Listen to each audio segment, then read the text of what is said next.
Let's open that conversation with this particular story. Makes general comments on the proposals contained. Few days after the National Assembly gave a green light to the government to use consolidated funds to cater for its project, President William Ruto on Monday signed 60 billion shillings aimed at smoothing service delivery. The amount will be shared as follows. The sum of 15 billion Kenyan shillings have been allocated for fertilizer subsidy with an aim of boosting food production to enhance food security in the country. 2 billion Kenyan shillings have been allocated to cater for nomadic school feeding programs. We'll spend 6 billion Kenyan shillings, while 10 billion Kenyan shillings will be used for drought mitigation.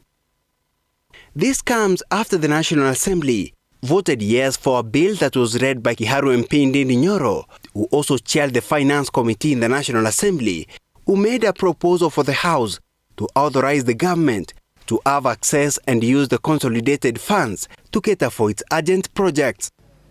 Mr. Speaker, we cannot continue to make these kind of mistakes in regards to making our budget. We have to make a radical decision as a country that we cannot continue having institutions gobbling 300 million in terms of annual recurrent expenditure, and then this House appropriates or gives them 20 million for development. The government can now use the amount of 200.7 billion from the consolidated funds to fund its projects. Speaking after the signing of the bill, President Ruto echoed the move, stating that the bill will enhance service delivery without the country depending on external debts. Shedra Kareria, Lookuptv. Again, this morning, just before I bring in Ojuka and Arnold then to weigh in on this particular story, let's see how the newspapers this morning again covered this particular story. And I want us to go back to what the Standard spoke about this particular mini budget for President Dr. William Ruto. You can actually see that they called it inside Ruto's 200 billion budget. By the way, the way you understand this, that's expenditure that we have to get into before the next budget reading day. That's exactly what they're saying it. All right, the Daily Nation this morning had quite a different look then to how to the interpretation of that particular news. This is what they're calling it. Buckle up. That's it. That's it. Good. Which therefore makes me introduce Arnold to the conversation at this particular time. Arnold, so far, this is the first mini budget that we've seen from Dr. President William Ruto. It is very targeted. It's gone into education, it's gone into drought, it's gone into service delivery enablers, and we've seen one is gone into, if I get it wrong, if I don't, let me just pull this particular paper so that I can get it right. Yes, we under here, agriculture as well. And this one has essentially gone into the fertilizer subsidy. Fantastic. Just a quick comment on how you think this 200 billion shillings has been spent. And remember, it's just a couple of months then before the next budget reading. Yeah. Thank you so much. I think, yes, as you alluded to, it's the first mini budget we've seen from the Kenya Kwanza government. Yes. We're seeing a lot of intention in terms of trying to deal with the current crisis in the country. We have drought. We have an allocation in education. We have also an allocation with fuel subsidy, yes, which probably has not been mentioned, to try and basically just stabilize the economy in terms of how it is, because things are very tight. We're looking at inflation, which has been going up month on month since last year. Last year, we were levels of 5%, 6%. Now we are at 9% inflation, which simply means the household consumer goods is still going up. The government has also worked something in importation of sugar. Yes.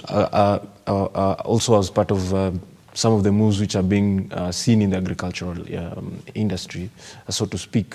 So the government has, there's sugar which is being imported from Thailand, so to try and cover the deficits we have in the country. So It's a tricky juggling act for the government at the moment. Of course, they're trying to juggle recurrent expenditure versus development, which is a very tricky juggling act. Yes. So at the moment, I can say we shall just have to wait and see how this pans out. But as far as the country is concerned, we're still ailing.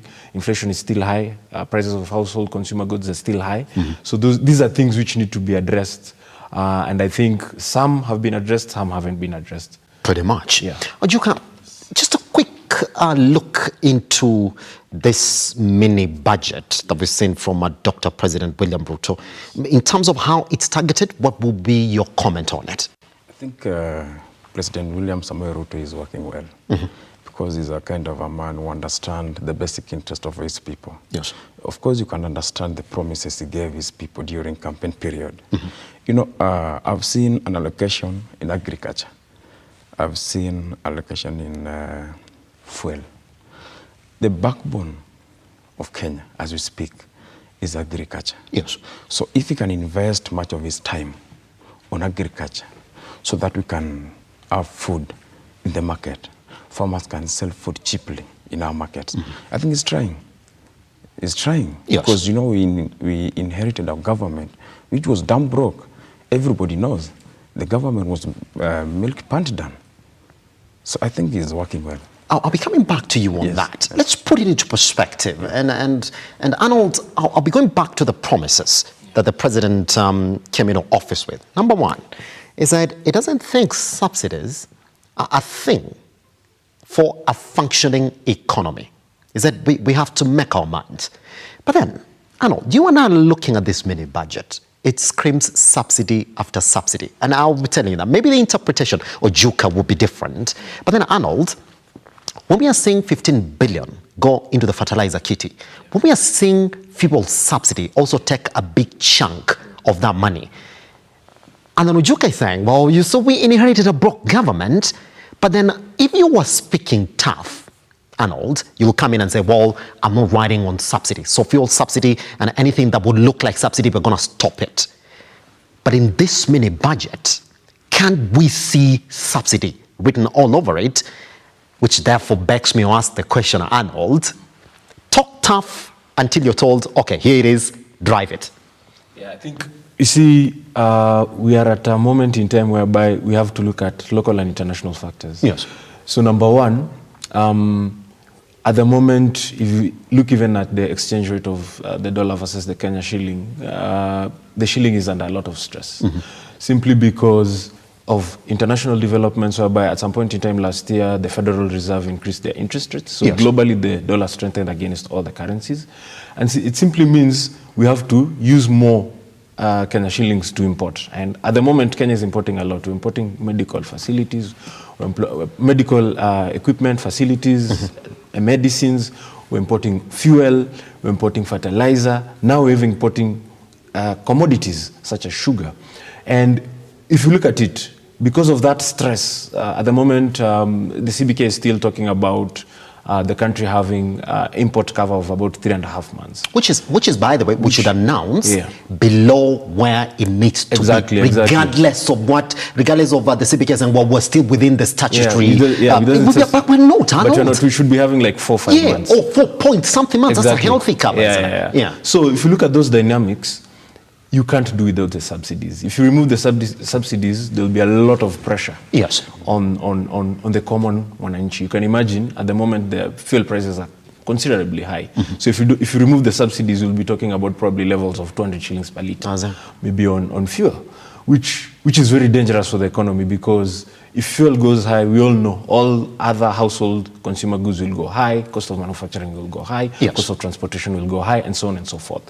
So as much as there was that rhetoric that probably we don't need subsidies, the reality on the ground is that we actually need the subsidies, simply because of what's happening internationally and what's happening locally as far as the economy is concerned. Yes. Ojuka, which therefore makes me ask you this question. Yes.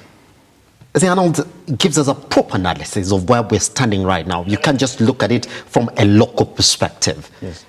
Did we speak too much on the promises that we wanted to deliver? But now, since you took over government, you turn back and say, no, we got to continue exactly what they were doing if we're going to run this country. Then how different are you, even in the outlook of this mini budget that you're giving us? First of all, I agree with Arnold, because, you know, there's a problem. There's a crisis, economic crisis in Kenya. But we have to look for amicable solution first, which is subsidy, before you go for a long term. Because if you look for a long-term solution, then people will die. There's a problem, everybody knows. Because we inherited a government which was damn broke. So before we restructure our taxation, right, we have to look for amicable, which is a subsidy. And amicable should be a short term before a long term. Yes, I agree with you. When we're saying this drive for fertilizer, again, it's been awarded 15 billion shillings again. On the back of us saying that even on the back of importing free duty-free GMO maize in the country. But we're still waiting for the court to make up their minds on that before then we see exactly what goes on next. Ojuka, how different are we then from what was getting done in the previous government? Because here's the thing, if you're awarding 15 billion shillings for fertilizer subsidy, and this is not the first bunch, by the way, this is even before the next document comes in, which again has fertilizer in it as well. What is different from saying let's import maize into the country? You know, my brother, when you compare the current government and the previous government, you're doing us injustice. Because the previous government invested much of their time and energy and resources on things like BBI. They never worked for Kenyans. This is the government considered the interest of the common mwananchi. That Kenyans, the majority of Kenyans are farmers. And the majority of Kenyans are using unga. So for us to reduce the value and the price of unga, we have to spend big on agriculture, like now 15 billion on agriculture, I mean, fertilizer subsidy, right? So if you compare us with the previous government, which invested much of their time on Raila Amolo Odinga and BBI thing, then you are doing us injustice. And by look of things, I think I can be in a position of foreseeing that President William Samoei Ruto will restructure and salvage the situation where we are now. I'll be coming back to you. Yes. But just before we touch on the deeper aspects of exactly how he's going to do that, by the way, and I'll be talking to you about how much, again, he's spending in his office, Ojuka. Yes. This 10 billion that has gone to drought mitigation in the country. Yes. Just the other day, we did have Jill Biden come into the country, and the US government did give us a 16 billion worth of support to drought mitigation efforts in the country. Would have you loved for us to have a lesser budget, this mini budget, before the bigger budget then that we're waiting for come June for drought mitigation in the country? Because it's been awarded 10 billion shillings. But on the back of another 16 billion shillings, the US government fully committed to support Kenya with. You know, first of all, we need to understand, we need to be so honest to our people, the Kenyan people, right? Because we are still under Uhuru Kenyatta's previous financial year. How long are we going to be under Uhuru Kenyatta's tenure in terms of money issues in this country? You know, we are working, we're talking about from here to June, right? And you know, we have to survive from here to June. So we have to be realistic, right? So from here to June, we have to look for an amicable. So amicable, we have to spend over 200 billion from here to June, is when we can restructure our own financial year. Two, back to your point, right? I think majority of Kenyan people are all talking about, if you want to touch the majority of Kenyan people, you must talk about the fuel. You must talk about the fertilizer. You must talk about education, right? So when you spend big on fertilizer, you spend big on fuel, you spend big on education, you'll touch the common people. That's the reality. At the same time, it took more than 10 years for President Kibaki to salvage the situation where we are now. Imagine we are 6 months old in the government, and you want to compare the government of 6 months old to the previous government of 10 years old. Surely you'll be doing us injustice. My brother, sometimes I agree with them. We have to look for amicable, which is subsidy. That's the reality on ground. Arnold, if indeed you're saying that this economy is at a point where we say we can't move on without subsidy. Good, let's put that as a promise that he came up with. By the way, I'm picking this speech even from his inauguration speech. It was right there, enshrined within how he came to power. Said some things like subsidy, I don't think that will be something that we want to run with in the long term. Just so that I can actually get back to you on that.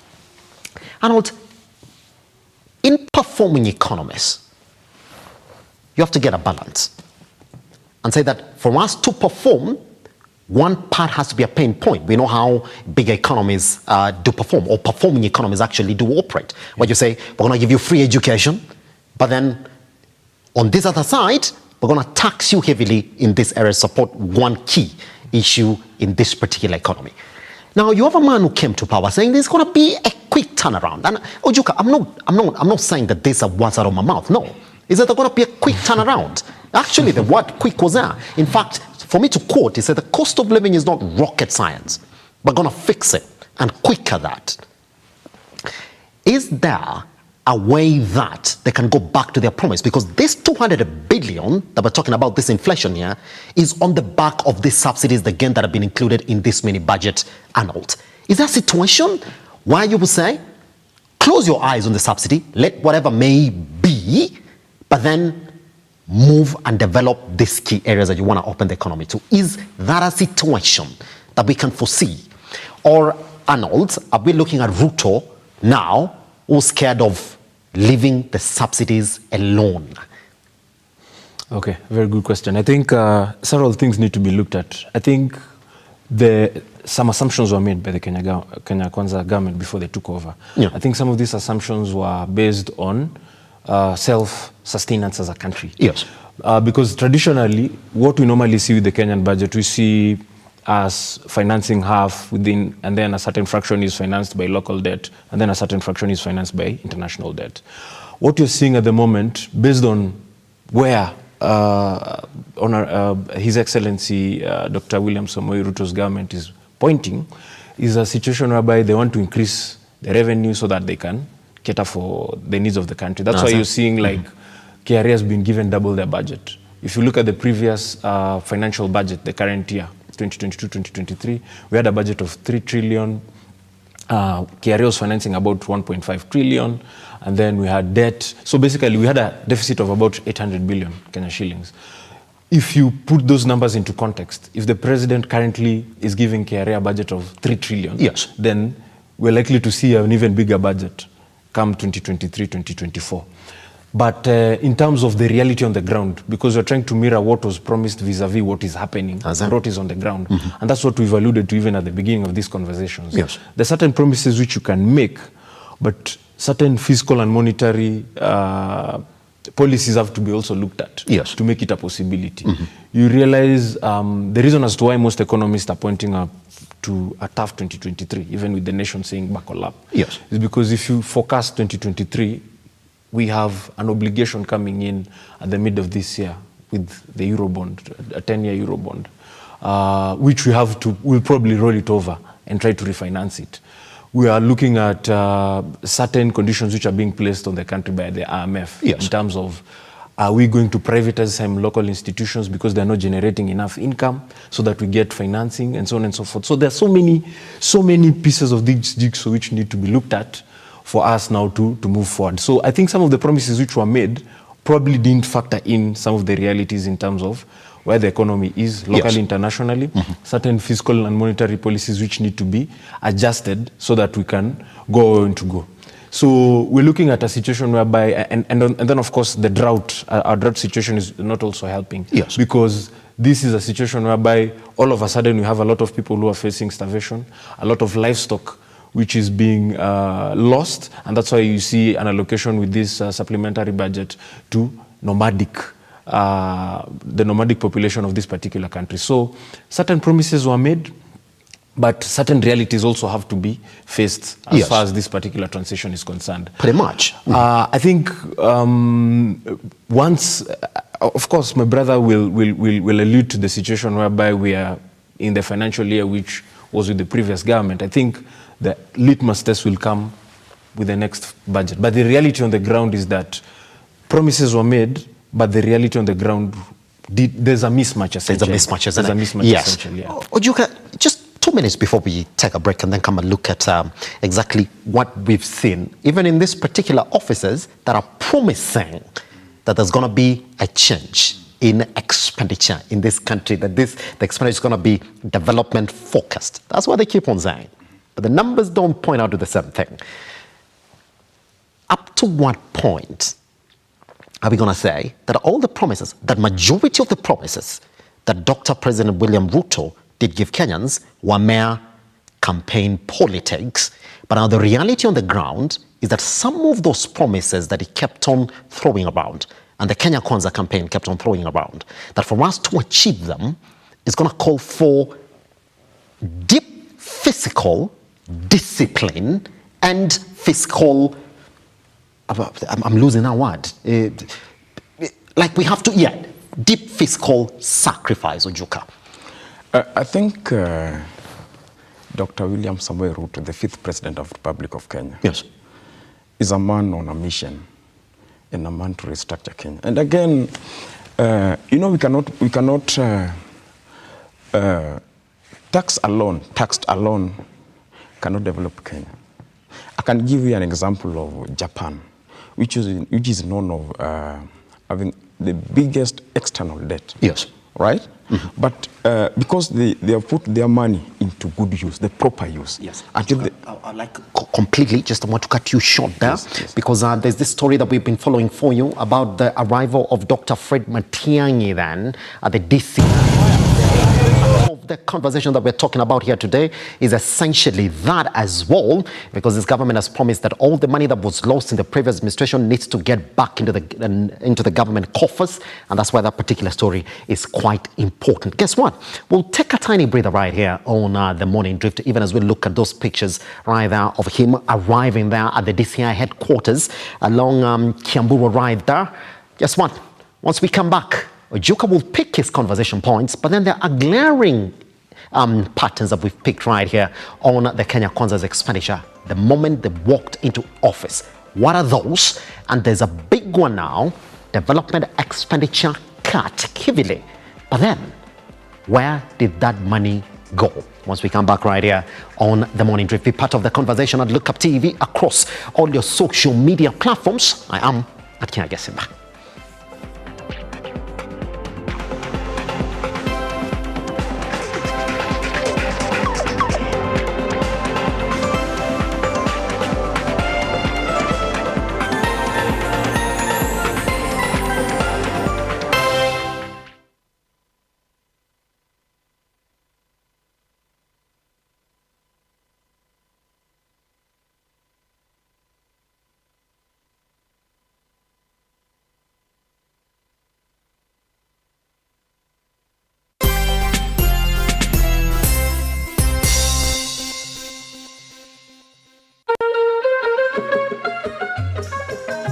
Utachagua sura au tabia unapotaka kumchumbia mwanamke? Anaweza kuwa mrembo lakini hana tabia. Naweza jifanya ndio hata kama hapa sitapata, nipate kwa tabia. Ukweli wa mambo ni kwamba wanaume wengi, hata wale ambao wanatutazama wakati huu, ni sura inawavutia mara ya kwanza. Ukiona mwanaume anasema ule dem ako poa, ule dem, hafikirii future na huyo dem. Huyo mwenye ako poa anapendeza, anakaa vizuri, wacha kutudanganya. Wajua waweza kuwa na tabia nzuri lakini ikabadilishwa na hali.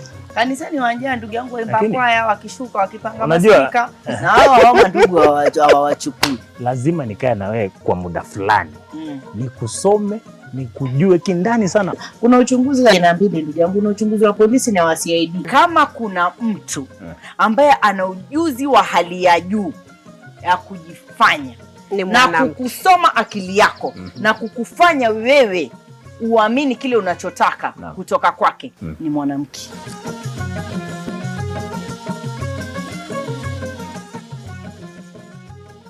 Are you a junior secondary school, a college, a TVET institution or a university and you want to advertise your intake?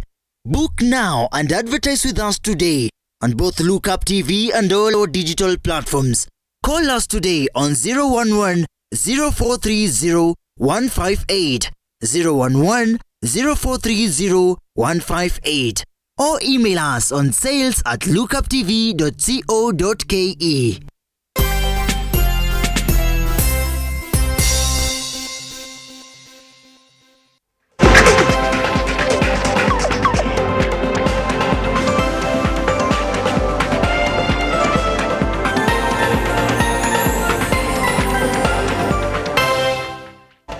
Welcome back then. Let's get into this conversation, and there's a story that we're following you right there. We're going to just keep on having one eye on it even as we continue with the conversation right here in the studio. Just before we went on break, we didn't have Ojuka really address an issue, and I want you to tie it with this one, Ojuka.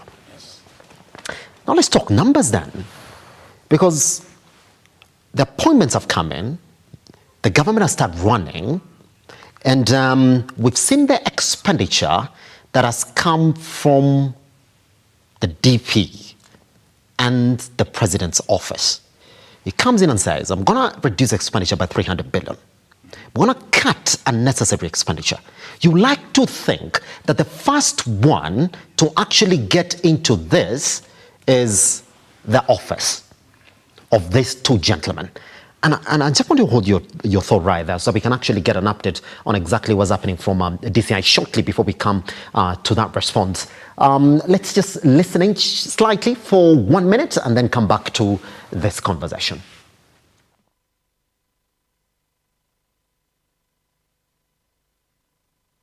I was here, yes. I know I'm being as told you for. When you'll be arrested, I'll defend you the way I was defended.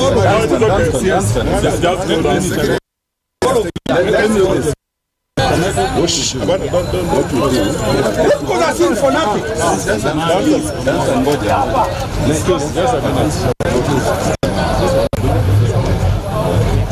Lawyers can be in 1,000.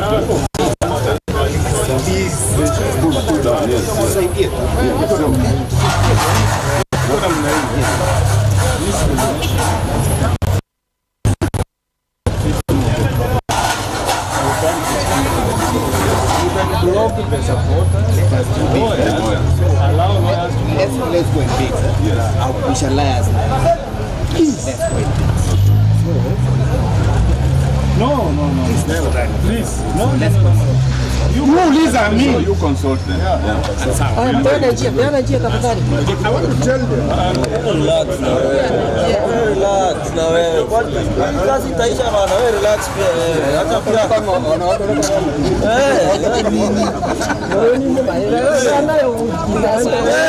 okay, go.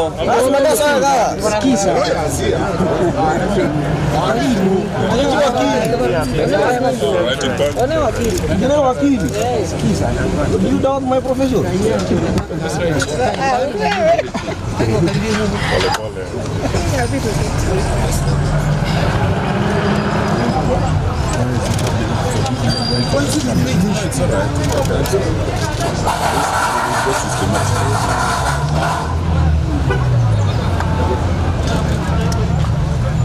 You see,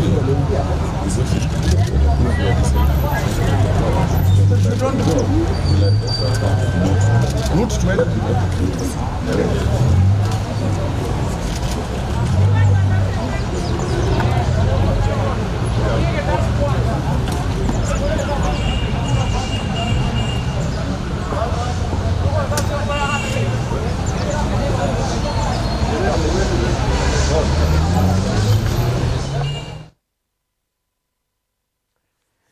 Good.